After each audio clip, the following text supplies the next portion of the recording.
Welcome to Avenue Insights.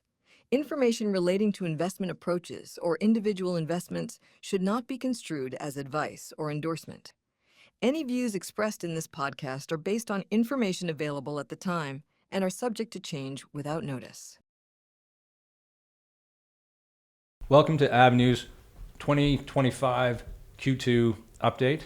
And just prefacing that, Brian and I had a conversation last week where we went through his incredibly detailed investment analysis that he put together for the letter, and really highlight that and take you to the podcast and also to our quarterly investment letter. But I just wanted to have a conversation with Paul Gardner today, just to update just in a more broad way where the market is and how Avenue fits into it. So the four things we're just going to talk about today is really just this extraordinary negativity that we wrote about at the in December of last year, and saying that this might be a year where a few things change, and certainly it's been extraordinary what the sentiment difference is between December of last year and where we are in the summer in terms of the opinion of Canada and how well Canada is doing. And so we're just going to highlight that, and really the conclusion is making sure you have balance in the portfolio. And so the Canadian index is up, the US index is up, but in Canadian dollars, because the currency's done so well, the US market really isn't up that much. And so that's why we always feel like it's important to have balance. Second one is we just want to celebrate, one of the extraordinary events, at Avenue is in April, and all the tariff talk, the market really came off dramatically, and the big tech stocks came off dramatically, and we were roughly flat. And so again, highlighting the balance in a portfolio and the importance of it. And so you can't really tell on many days, if Avenue is doing something different, but we really want to make sure we highlight that when we have one of those events. And then it's just giving an update on really how strong the market is, and it's just this extraordinary amount of money in the financial system, discussing that, and that continues. And then also we have this essentially what seems like a speculative bubble again because of artificial intelligence, and just we want to go into how we really see that's affecting markets. So I'll throw it back to Paul. Great for joining us today. Let's get at it. Okay, good. We kind of look back at the beginning of the year, and the amount of negativity I received from clients, and I'm sure from your clients, about why do we ever need to invest in Canada again, because of the relative underperformance that we saw over the last number of years. But it really had that theme to it, and I'll throw it back to you and trying to find out why invest in Canada, and what our thought process is on Avenue. Well, certainly, I think the extraordinary thing that when we both sat looking at Canada, looking at what was actually going on in the businesses, and then looking at the currency, and we just had immediate this is probably at a low, potentially a low, just because sentiment was so bad. And then kind of construct an argument around it, though, was saying, actually look out, because politically something might happen. That was the point of the essay that we wrote about in December. Two issues. You had the political instability in Canada, and then you had the upcoming tariff threats that were not announced yet, but there was this feeling that it's just too impossible to invest in Canada. So it really did, you had this moment where it was completely contrarian to really think. When you're an investment analyst, you go on a risk return basis and what your rewards are. You really were rewarded by really thinking collectively about the Canadian investment at that time. Yeah, and a year from then, so we're halfway through when we were talking about that and saying we might be in a very different investment world. Yeah. And at that time there was an underlying current that the Conservatives might win and they might make Canada investable again. And then the title of this quarterly's case study was Right for the Wrong Reasons, is the Conservatives didn't win, but we have a new Prime Minister in Mark Carney, and he stole about half the Conservatives' playbook, and they're doing what the Conservatives would have done anyway, and Canada's getting the benefit. Right, correct. And so it's really just want to highlight that. We can go on to the next point, but it's just like having balance in our portfolio is just so important, because it's just not going to an extreme and saying we're all going to do this and Canada's never going to be invested again. They've got great businesses in Canada, and again, from a policy point of view, we could really make a lot of changes in the next couple of years. And remember, from our points of view at Avenue, we're not obsessed with the relative. We're obsessed with getting a rational rate of return whether that's, in the high single digits or not. But it really drives your process. You're almost, it's irrelevant to see where you are. So you want to really make sure from a risk adjusted basis that if you can be invested at home with some foreign content, but really investing at home is a lot less risky than buying, say, high valuation stories that are running momentum wise. Yeah, from just pure risk, trying to reduce Yeah. risk whenever we can. So again, this is extraordinary, and I'll throw it. So we talked about getting those conversations with clients about saying, "Oh my goodness, isn't Canada in a horrible shape?" And you just go, "It is," but that gets reflected in markets. But we had another similar, just the tariff, a stock market shock that we had in April. And again, we'll always put out, if we think there's something really important to talk about, we will always put out a note mid-quarter. But the extraordinary experience was, our portfolio, we're roughly flat when there was an incredible, market pullback in the U.S. Yeah, it was one of those euphoric moments. It only lasted for about like 10 minutes, but as the market had melted down, our investments, our portfolios were basically flat. When you had whatever index or whatever sector you wanted to talk, whether it was down 10 or 15 or 20 or 25%, you had our portfolio, which was focused on stability, at basically not losing, or roughly down 1% or something like that. So it was a kind of proud moment for us. But then, of course, the whole thing flipped on itself because the tariffs got rescinded or got delayed, and then the market took that as a cue, as let's go back in. And then, of course, we've seen the last 3-4 months as an extended rally as it has been. Yeah, and so we've certainly participated in that, and I'll touch on that. But really, I'll throw it back to you because this is your world, and it's really try to have no jargon when we write, when we talk, have no jargon. But the term is fiscal stimulus, but it's in the U.S. where they're spending more than their tax is taking in. But it's just an extraordinary number, and that's why I say from the one thing that makes difference to financial markets, as they say, the simple terms, there's just a ton of money in the financial system. And stocks get driven up. And that's exactly it. The Federal Reserve, i.e. the U.S. Treasury, is right now funding at the short end. So it's very easy to pump. So they issue T-bills and 1-year bonds and 2-year bonds, and then the money gets forced into the economy because you're not terming out their borrowing. But at the same time, I'm just going to hit on that to make sure we're not talking about jargoning. The government could issue, it's 30, what's the size now? 37 trillion now. $37 trillion worth of debt in an economy that's around 30 trillion. Yeah. And instead of issuing bonds to investors at 10, 5, 10-year, 30-year bonds. The majority of them are being issued at 1 and 2 year and short term, 30 days, 60 days. And it goes into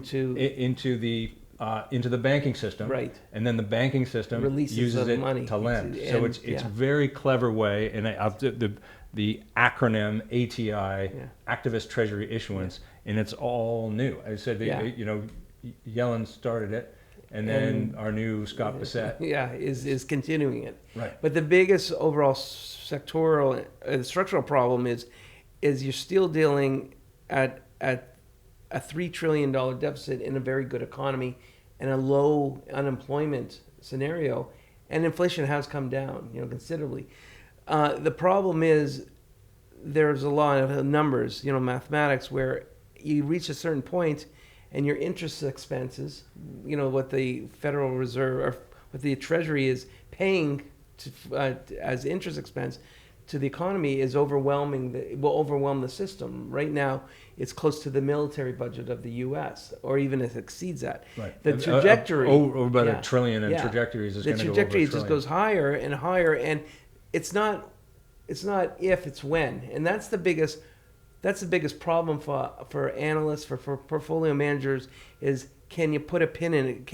When is that time where we're going to see no one buy U.S. Treasuries? Now that's a bit extreme, but the other side is that you're finding that they're just delaying the process, but in the end, the curve is steepening. What does the curve mean? The curve steepening means when you have a curve steepen, basically the short end yields are, of course, lower, and the longer term yields, which are 10 years and out to 30 years, are much higher rates. So we have seen such a big steepening, what we call steepening of the yield curve, which really affects borrowing at the housing level, because mortgages are based off of 30-year loans in the U.S., not in Canada, but in the U.S. And lending agreements between corporates hovers around the 5 to 20-year levels. So you are getting this expensive piece of paper, which is getting more expensive, meaning higher yields, just because they have to fund so much of the deficit. And the bond market also concedes or understands where this is going. So it's almost like the equity market is not paying attention to the bond market. Maybe I'll throw it back to you on. Well, I'm going to ask you just to make sure distinction. That's if we talk about all these things and we talk about the U.S., but really as a Canadian and bond investors, we're in a very different world. Yes, we're impacted by that, but still, I would say the overall interest rate. I always like bringing it back to what do we actually do? Our Canadian corporate bond portfolio. We don't want to have big exposure to long rates in this period of time. But I'd still say our absolute level of interest rates are still low. Yeah, and that's a really important thing to talk about is in Canada, we're in a much different fiscal situation than in the U.S. And it's all a relative game worldwide. So we have one of the lowest interest rates. And as much as we obsess about, there is a Canadian obsessiveness about deficits, but really when we talk about deficits, even going forward, we're probably talking at 2-3% of GDP. Where in the U.S. it's hovering around 6 to 7.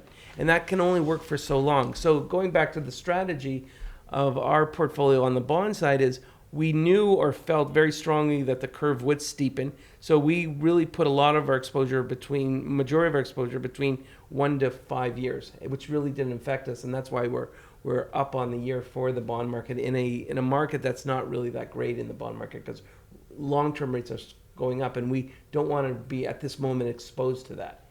And so maybe we can talk a little more on the equity side. Yeah, so I'll actually just hit this one over the head too, because we said we really felt like we had a great balanced portfolio going into tariffs, going into the year, and that really played out.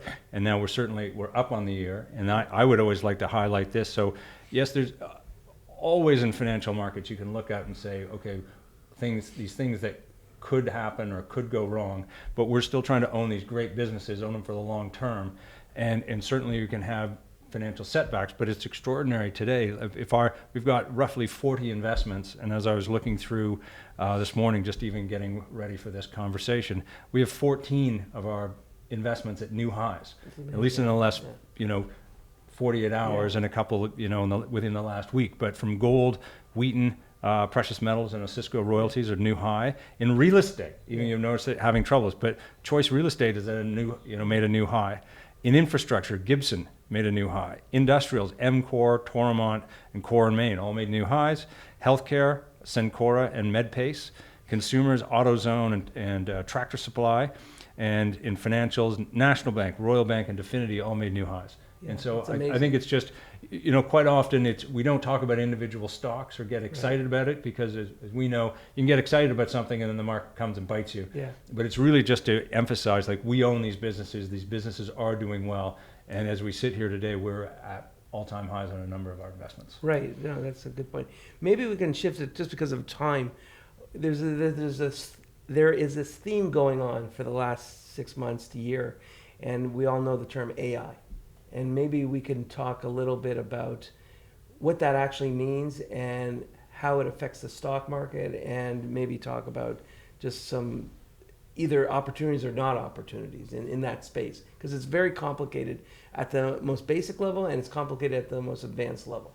Yeah, so I think we're just going to summarize this and get to the end game, specifically what it means to us. When you get these new inventions and you can get an investment craze around it. The famous ones historically, things like the railroad, when the internet was invented in its year 2000, and just you had all this money being invested, but nobody was making any money. The extraordinary thing about the last decade or so is Microsoft, Apple, which we did own for a number of years, were making incredible amounts of money. Now this AI comes in, and it's very similar, where it costs a lot of money. Everybody has to do it yesterday, but nobody's making any money. But if you're sitting in a big bank investment room, that you'd go around the table and say, well, where's our AI? And isn't AI going to be the next big thing? And so everybody's pouring money into really what it seems very similar to a a speculative boom. And but almost to the point where for us, if we want to be conservative and safe with our money, we hope that our investments, our companies are using AI and they will become better, more profitable companies. But in terms of us going out to find AI investments, it's very hard to say, this is a great business, I have to own this, because it really seems like a very speculative bubble. And it's very early days, and we're going to find out that 9 out of the 10 firms that started with this, I'm talking small and big, will probably fail. It's very hard to pick that 1 out of 10. And then you have the idea of profit margins decaying because everyone's getting into space. There's not really, at that, as much as I can understand, there's not really barriers to entry. It's not like you're drilling for oil and you got to spend billions of dollars. But the evolution of this whole technology is probably broad-based, and it's also can't be controlled at the borders. As much as the U.S. wants to control the chips, it's the genie's out of the bottle. Everyone's will have access to advanced chips. And then finally, there's this whole big problem with energy usage. Where this planet is consuming a lot of energy, and we always thought the decay of consumption in the energy space would start happening. It looks like that it's going to get pushed forward. Oh, it's extraordinary. Yeah. Yeah, just the stress on the grid and on energy use and the big AI companies. You're just talking about Microsoft and Google and just bottling up electricity, almost like the point that it's you're projecting out a couple of years, and they might say, yes, shortages for you, Yeah. but we're gonna AI is so important that just like you can have a brownout in your neighborhood, but we're not going to go down. The fact that Microsoft are looking for nuclear facilities is telling you something big. That they need a massive amounts of power. So just add that to the equation, and then you look at the evaluation. It looks very, I won't say risky, but it's hard to value something that's rational. Yeah. But I think this is what the type of thing we deal with all the time in the stock market. Yeah. This is the new thing. Yeah. But this is the type of thing we deal with always as new technology evolves. But we will be in a rapidly changing world, and as I say, we're going back to our strategy is trying to find stability income streams within the stock market that we can get a much higher probability of compounding, as opposed to saying that we get lucky and pick the one profitable 1 out of 10. It's just we're right back in one of those kind of worlds. Yeah, it is. It's definitely similar. What we're looking for. Yeah, I don't want to take away that. There we go. Okay, with that, we'll talk again soon. Okay, thanks. Thanks for tuning in to Avenue Insights. For more information, insights, or services, check out our website, avenueinvestment.com. Link in the description.